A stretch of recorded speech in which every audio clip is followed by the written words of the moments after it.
Hello welcome back guys. मेरा नाम है राहुल और मैं आ गया हूँ एक और नई सच्ची दास्तान लेके। तो चलिए वीडियो स्टार्ट करते हैं। यह वीडियो सत्य घटना पर आधारित है। इनके सभी पात्र पात्रिकाएं असल ज़िंदगी से प्रेरित हैं, लेकिन कुछ वजह से उनका नाम चेंज कर दिया गया है। अगर आपको भी रात में अगले डरावने वीडियोस देखना पसंद है तो इस वीडियो को पूरा देखिए, क्योंकि ये वीडियो आपके लिए बनाया गया है। धन्यवाद। 2003 पोर्टलैंड के केविन मैनिस, जिन्होंने इस टेबुक के बारे में कुछ तथ्य कहे थे।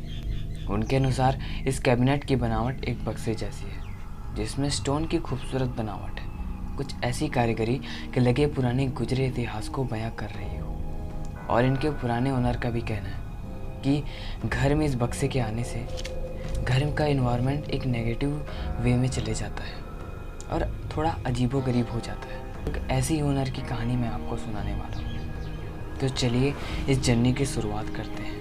मैं ये कहानी ऐसे सुनाने की कोशिश करूँगा कि लगे जैसे मेरी ही आप बीती हो। मेरा नाम है जैक सैक्सटन। मैं अमेरिका से बिलोंग करता हूँ। ये कहानी तब शुरू हुई थी जब मैं 10 साल का रहा। उस समय मेरे पापा को एंटीक चीज़ों को कलेक्ट करना बहुत पसंद था। बात थी 1975 की। हमारे घर में बहुत से पुराने एंटीक चीज़ें थी, लेकिन सबसे खास था वो बॉक्स जिसे पापा 2 दिन पहले ही खरीद कर लाए थे। उसकी बनावट बहुत ही सुंदर थी। उस बक्से को देखकर पुराने समय के राजाओं के खजाने वाले बक्से की याद आती थी। सुबह सुबह मैं उठा। मुझे उस बक्से को देखते रहना अच्छा लगता था। सुबह उठने के बाद रोज़ की तरह मैं फ्रेश होने गया। फ्रेश होने के बाद मैं उस बक्से के पास गया। मुझे उसे खोलने की बहुत इच्छा हो रही थी। मैंने उस बक्से को खोल दिया, जिसमें कुछ अजीबोगरीब चीज़ें ही थी।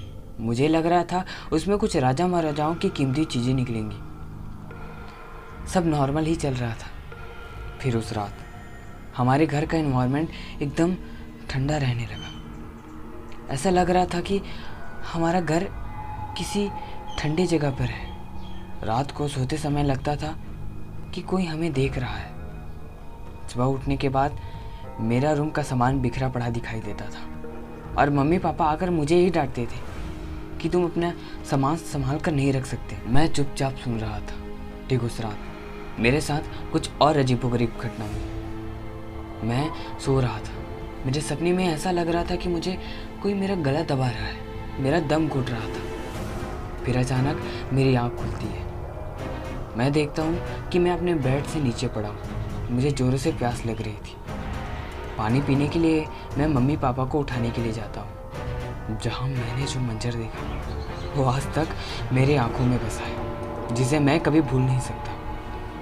मेरी मम्मी पापा के बेड के पास एक औरत, जिसकी खौफनाक सूरत देखकर मेरी धड़कनें तेज हो गई थी। वो उनके बेड के पास खड़ी होकर उन्हें घूर रही थी। मेरे मुंह से जोर से चीख निकली। मैं बेहोश हो गया। मेरी आँख सीधा सुबह खुली। मैंने आँख खोलते ही पापा को देखा। मैं उन्हें गले लगा ली और रोने लगा। सब कुछ बताने की उन्हें कोशिश की कि रात को मैंने क्या देखा था, लेकिन उन्हें सब मेरा वहम लग रहा था। और जिसका डर था वो काली रात आ गई। मैं अपने रूम में सोने की कोशिश कर रहा था। मेरी नींद तो वैसे ही उड़ गई थी। आधे रात को पापा हाफते हुए मेरे रूम में आते हैं। उनके चेहरे पर डर साफ दिखाई दे रहा था। हाथ पर चोट लगी थी और खून भी बह रहा था। मुझे उठाकर वो सीधा हमारे कार की तरफ भागते हैं। हम कार में बैठकर सीधा पादरी के पास जाते हैं। यहाँ पे पापा रात की बात बताते हैं कि रात में अचानक उनकी पत्नी यानी मेरी मम्मी अजीबोगरीब हरकतें कर रही थी। उसने मेरे हाथ को एक जानवर की तरह नोचा था। उसका चेहरा खौफनाक डरावना दिख रहा था। मैंने उसे रूम में ही बंद कर दिया। आखिर ये क्या है? पापा पादरी से पूछते हैं। हम सब चर्च में ही रात गुजारते हैं। सुबह मैं, पापा और पादरी हमारे घर की ओर जाते हैं, जहाँ हम रूम का दरवाज़ा खोलते हैं। मम्मी नॉर्मल हो गई थी। पादरी उस बक्से को देखकर सब कुछ समझ जाते हैं कि इन सब की जड़ क्या है। वो बोलते हैं हमें जल्दी ही एक्सॉर्सिज्म करना होगा और कहते हैं कि यह सब एक आत्मा कर रही है जिसने तुम्हारी बीवी को पजेस किया है। उस डेबुक में एक किताब भी थी जिसे पादरी पढ़ते हैं और बताते हैं कि एक शैतानी आत्मा है जो एक लड़की की है जो आज़ाद होना चाहती है। इसे काबू में करने के लिए मुझे और पादरियों की ज़रूरत होगी।